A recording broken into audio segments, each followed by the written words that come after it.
Bonjour à tous, l'émission En route continue en Israël avec la présence de Laurent Favre. Ça va Laurent? Merci, ça va bien. Et nous sommes une équipe de 25 personnes qui traversent un peu Israël. Et aujourd'hui, nous nous sommes trouvés à Nazareth, une ville juste incroyable, chargée d'histoire. Et Laurent, est-ce que tu peux nous parler un peu plus de cette ville? Oui, cette ville aujourd'hui est une ville de 90 000 habitants, majoritairement arabes.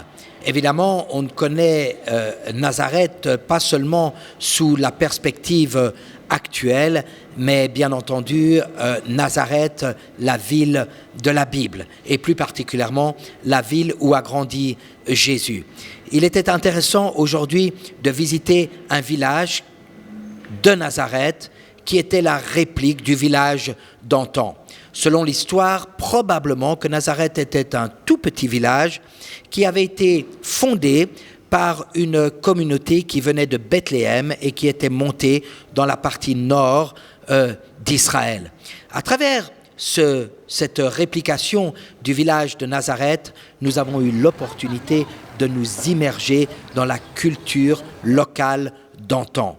Oui, la manière de vivre en famille, la manière de vivre à la maison, la manière de vivre au travail, la manière d'élever, la manière de fabriquer, la manière de produire, la manière de prier également, alors que nous entrons dans une synagogue, une réplique d'une synagogue d'antan, telle qu'elles existaient au temps de Jésus. Et voilà pour vous quelques images.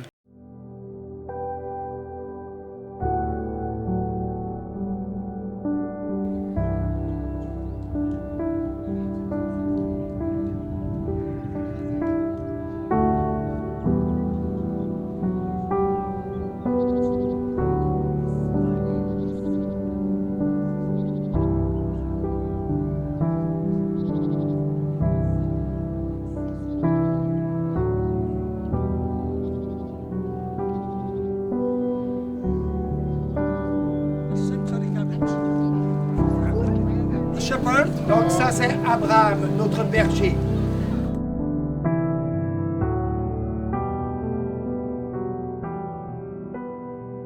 Poor people were buried in the ground in a hole and that's it. Les pauvres étaient enterrés dans un trou en terre. After a year, the family used to come back to the tomb, to the cave. Après une année, la famille revenait. They collect the bones from last year. Ils prenaient les ossements du défunt.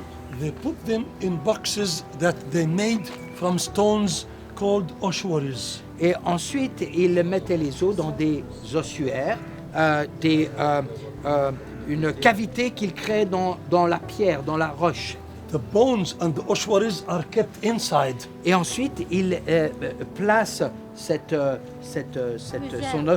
ossuaire à l'intérieur. Then the niche that was in use now is free, is empty. They can use it for another person in the family. Et ensuite, la niche qui a été utilisée est à nouveau libérée pour un autre membre de la famille. We know that Jesus was buried in a tomb like this one. Nous savons que Jésus a été enterré, enseveli, je devrais dire, dans une tombe telle que celle-ci. Joseph Arimathea gave the family tomb to Jesus. C'est Joseph d'Arimathée qui a donné sa tombe pour Jésus. And his family came to him shouting, Et sa famille est venue vers lui en criant. Joseph, how dare you give the family tomb to Jesus? Joseph, comment est-ce que tu peux donner ce tombeau qui est à nous, à Jésus? It cost us a lot of time and money. Ça nous a coûté de l'énergie, du temps, de l'argent. And we cannot use it for the whole year. Et nous ne pouvons pas l'utiliser pendant une année. Then Joseph told them, Et ensuite Joseph leur dit, take it easy, relax. Relax. Jesus promised me Jésus a promis he will use it only for the weekend. qu'il va seulement l'utiliser pendant le week-end. Pour un week-end. Amen. Alléluia.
This is the first century Black & Decker.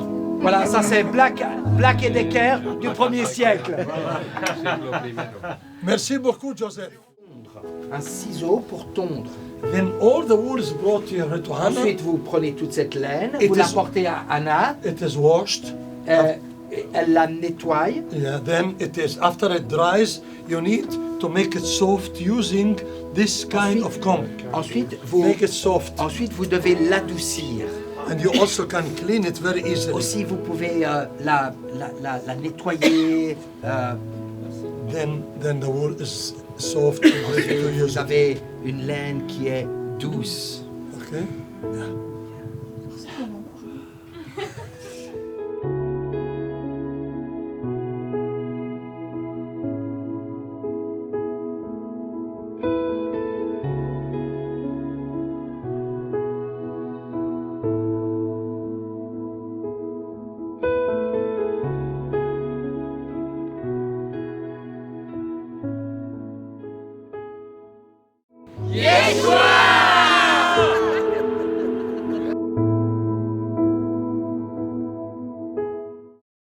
Comme nous avons pu voir, ce village est juste merveilleux.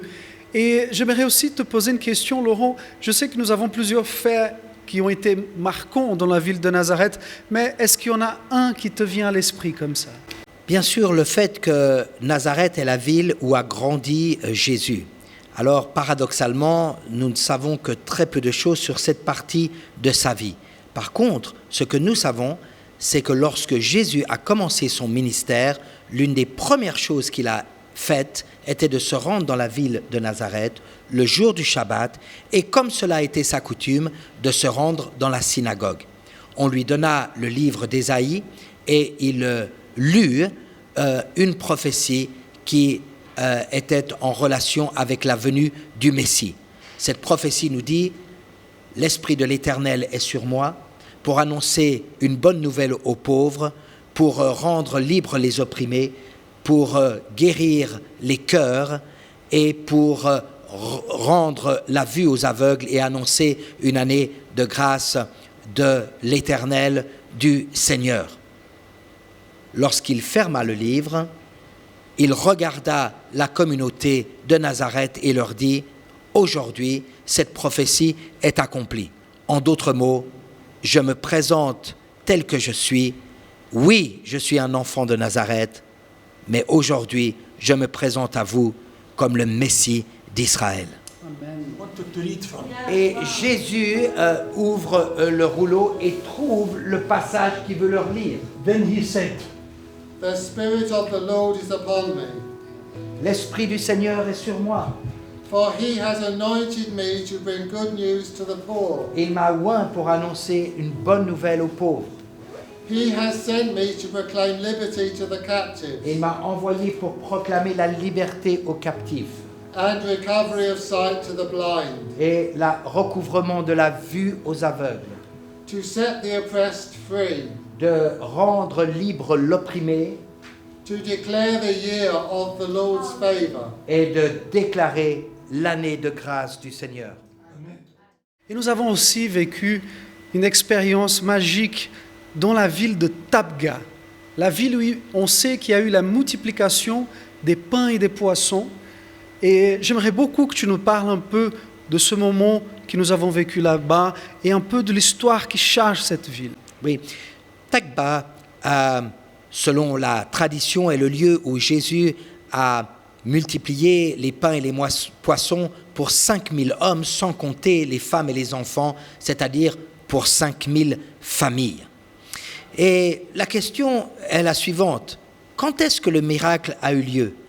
Lorsque Jésus a prié, lorsqu'il a distribué les pains et les poissons à ses disciples, lorsque les disciples l'ont distribué aux gens, ou est-ce que c'était lorsque les gens ont commencé à partager ces pains et ces poissons entre eux? Eh bien, en réalité, je crois que le miracle a eu lieu selon ce processus-là, de la main de Jésus, aussi longtemps qu'il y avait des gens pour donner à d'autres. Et il y a ici une leçon. Nous pensons toujours que nous ne pouvons pas donner plus que ce que nous avons reçu. Mais en réalité, nous sommes appelés, à travers le miracle de la multiplication dans notre propre vie, à utiliser ce que nous avons reçu et à donner encore davantage. Cela, c'est aussi un miracle. Albert Einstein a dit ceci. Non, vous vous rappelez qu'on est dans le triangle évangélique, comme on l'appelle. Albert Einstein a dit ceci. Soit vous ne croyez pas au miracle, soit vous croyez que tout est miracle. Okay? Mais en réalité, entre deux, il n'y a pas de place. Ici, on fait face dans un lieu où Jésus a prêché, il a enseigné et il a fait des miracles. Et c'est non loin d'ici, selon la tradition, qu'on a cette pêche miraculeuse où Jésus apparaît à ses disciples après la résurrection. Et on parle aussi d'un chiffre, le chiffre 153. Apparemment un chiffre vraiment important dans cette histoire. Et qu'est-ce que tu peux nous en parler un petit peu?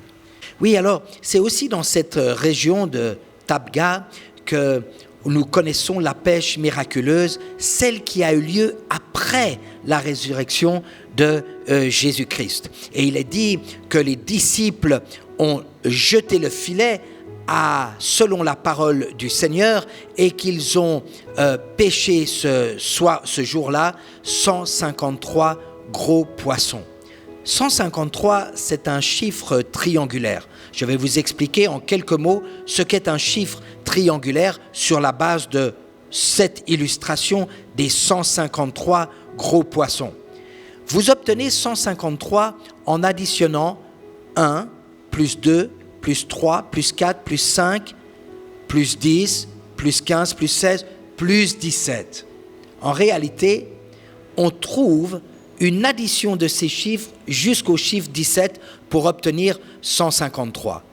17 est un chiffre que nous retrouvons dans le livre des Actes des Apôtres lorsque Dieu répand son esprit sur ses disciples, qu'ils parlent en d'autres langues. Il est dit qu'il y avait des nations qui étaient représentées et parmi ces nations, 17 sont énumérées. Que veut dire les 153 gros poissons de cette pêche miraculeuse? Ça veut dire que comme Jésus avait dit à ses disciples, vous êtes des pêcheurs, mais je ferai de vous des pêcheurs d'hommes. Le filet que vous êtes appelés à jeter est un filet que vous êtes appelés à utiliser dans toutes les nations de la terre. 153 s'avère être également le nombre d'espèces de poissons connus à cette époque dans le monde. Cela veut dire également que l'Évangile est destiné à tous les hommes de la terre. On regarde maintenant quelques images de la ville de Tabga.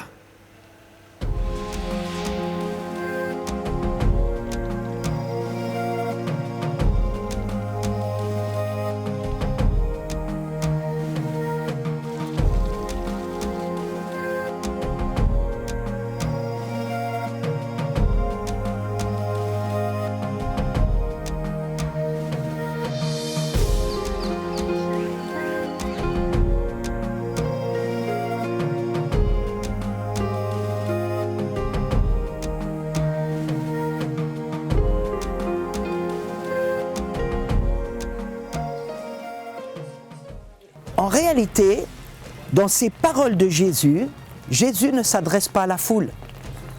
Jésus s'adresse à ses disciples. Et ce que le Seigneur recherche, ce ne sont pas des croyants. Ce que le Seigneur recherche, ce sont des disciples. Et la différence entre le croyant et le disciple, c'est que l'un croit, mais l'autre écoute et suit. Et dans cette même région de Tibériade, nous avons rencontré un groupe qui travaille dans l'œuvre du Seigneur d'une manière juste incroyable. Ils s'appellent Mega Voice. Laurent, qu'est-ce que tu peux nous dire par rapport à cette entreprise, ce groupe de frères et sœurs qui se sont rassemblés pour prêcher la parole de Dieu d'une façon totalement différente de tout ce que nous avons déjà vu.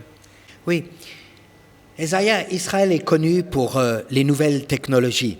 Israël a sa propre Silicon Valley, si on veut bien le dire. Et Megavoice, cette société, fait à quelque part partie de cette Silicon Valley. Elle a été établie par des croyants qui ont eu comme ambition d'amener la parole de Dieu et la bonne nouvelle de l'Évangile à 50% de la population mondiale qui s'avère illettrée.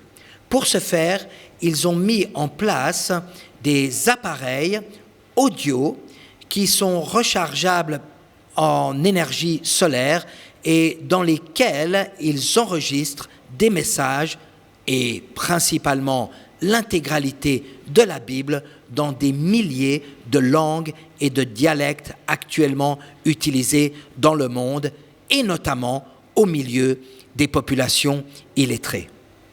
Et on partage avec vous quelques images de cet endroit juste magnifique ici, en Israël. So, welcome to Megavoice. Alors, bienvenue à Megavoice. We're based in Israel. Nous sommes basés en Israël. We have offices around the world. Nous avons des bureaux dans le monde entier. And we manufacture solar-powered audio Bibles Et nous fabriquons des petits appareils audio qui diffusent la Bible, la parole de Dieu, to be shipped all over the world to the ends of the earth. et d'être distribués dans le monde entier. So we have over 16,000 dialects and languages and scripture messages. Nous avons quelques 16 000 différentes langues et dialectes. And we have shipped so far over 2 million players. Et nous avons distribué jusqu'à maintenant plus de 2 millions d'appareils au sein de la population illettrée du monde. Praise the Lord. Gloire à Dieu.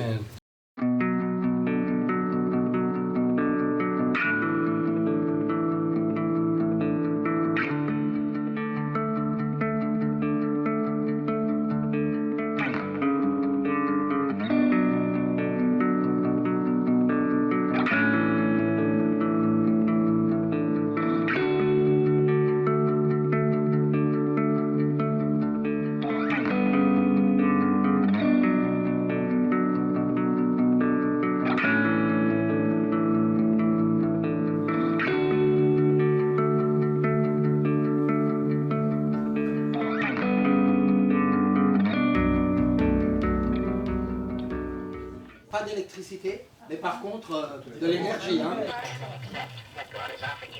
Comment il fait ça?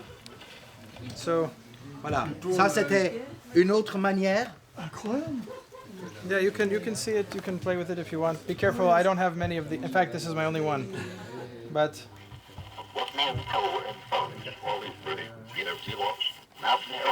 oh, it's this way.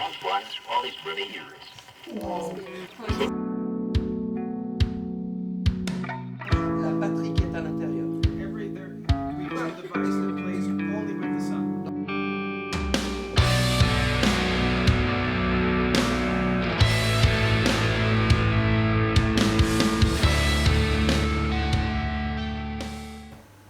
Après avoir vu ces images, on se pose la question, avec tout le travail qu'ils ont, quel genre de fruits cela leur rapporte? Alors il est intéressant de savoir que depuis le début de la création de cette société, plus de 2 millions d'appareils ont été fabriqués et distribués dans le monde au service de la population illettrée. Chaque appareil touche non pas seulement une personne, mais une famille, voire même une communauté, un village qui se réunit pour écouter la parole de Dieu, celle-là même qu'ils ne peuvent pas lire. Esaïa, nous vivons des temps extraordinaires où la parole de Dieu atteint littéralement les extrémités de la terre. Merci beaucoup Laurent. On espère que cette émission vous aura plu. Au revoir et à bientôt. À bientôt. Merci.